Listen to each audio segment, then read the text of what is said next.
Assalamualaikum warahmatullahi wabarakatuh. Hai semua para pecinta sinetron buku harian seorang istri, dimanapun kalian berada, semoga sehat selalu ya. Kembali lagi dengan Mimin, tentunya masih di Jaga TV Channel, dimana channel ini akan mengulas cerita dan berita tentang buku harian seorang istri. Nah guys, di episode 357 ini, Nek Ratu yang terkena serangan stroke malah memanfaatkan keadaannya itu untuk memaksa Pasya menikahi Priska. Pasya pun dengan sangat berat hati akhirnya setuju karena Pasya tak ingin melihat neneknya sakit-sakitan. Di sisi lain, Lula yang dalam perjalanan pulang pun mendapat pesan video dari Priska, karena si munafik Priska sempat-sempatnya gitu loh merekam kejadian saat Pasya menyetujui untuk menikahinya. Sontak hal itu pun membuat Lula sakit hati lagi. Tapi di sisi lain, Lula paham akan keadaannya, bahwasanya Pasya tak punya pilihan lain selain menyetujui permintaan Nenek Ratu. Tetapi tidak dengan Pak Arman dan Bu Diana yang menganggap Pasya brengsek dan tak punya pendirian. Kenapa sih Pasya kok timpan gini ya? Sementara itu saat Pasya dan Priska akan berangkat ke kantor bersama, Pasya pun meminta Priska untuk berangkat menggunakan taksi saja. Sontak hal itu pun membuat Priska kaget dan meminta kepada Pasya untuk berangkat bersama saja. Permintaan Priska itu pun langsung mendapat penolakan dari Pasya. Pasya bilang kepada Priska, "Priska, apa kamu yakin akan menikah dengan orang yang tidak mencintai kamu?" Dan Pasya meminta Priska untuk merenungkan semuanya kembali saat di perjalanan ke kantor. Sontak hal itu membuat si munafik Priska sakit hati. Mampuslah. Di lain sisi, Rona yang sedang dalam perjalanan ke kantor juga tiba-tiba dihadang oleh Kevin yang membawa anak buahnya. Kevin pun langsung menyuruh anak buahnya untuk menghajar Ronai, karena Kevin sudah mengetahui bahwa Ronai lah pelaku sebenarnya dari penampakan Claudia. Akhirnya si Ronai mendapatkan karmanya juga di sini.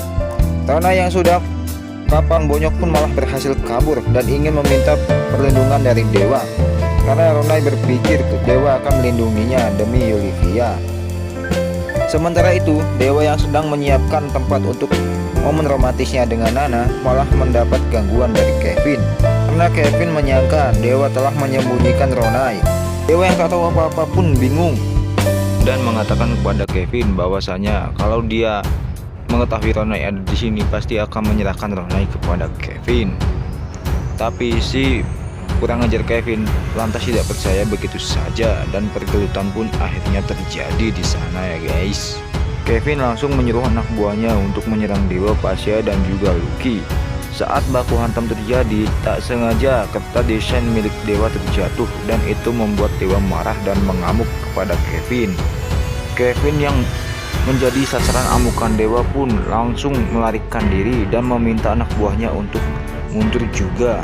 Di saat itu Kevin melihat kertas desain milik Dewa yang terjatuh dan langsung diambilnya. Setelah mengambil dan melihat isinya, Kevin pun menyadari rencana Dewa yang ingin membuat acara romantis untuk Nana. Lantas hal itu pun membuat Kevin memiliki ide untuk mengacaukan acara milik Dewa nantinya. Dan di sisi lain, Lula yang sedang ikut membantu Dewa mempersiapkan acaranya malah galau karena memikirkan Pasya. Di saat sedang melamun, Lula dikagetkan dengan kedatangan Pasya tentunya. Lula yang kaget pun langsung menghindar dari Pasya karena dia sadar akan posisinya. Tapi Pasya terus saja mengejar Lula. Lula malah tak sengaja terpeleset dan jatuh ke dalam air. Hal itu pun membuat Pasya panik dan ikut nyemplung juga untuk menyelamatkan Lula. Tapi itu hanya prank saja dari Lula, karena sebenarnya airnya tidak dalam. Pasya yang terkena prank pun ngambek dan ikut ngeprank balik Lula dengan jatuh ke dalam air. Adegan romantis pun terjadi ya guys. Pasya dan Neng Lula main basah-basahan dan semoga saja mereka bisa romantis terus ya ke depannya. Itu dia ulasan buku harian seorang istri episode 357. Jangan lupa untuk tetap menyaksikan sinetron buku harian seorang istri hanya di SCTV pada pukul 19.35 waktu Indonesia bagian Barat. Dan Mimin pamit, wassalamualaikum warahmatullahi wabarakatuh.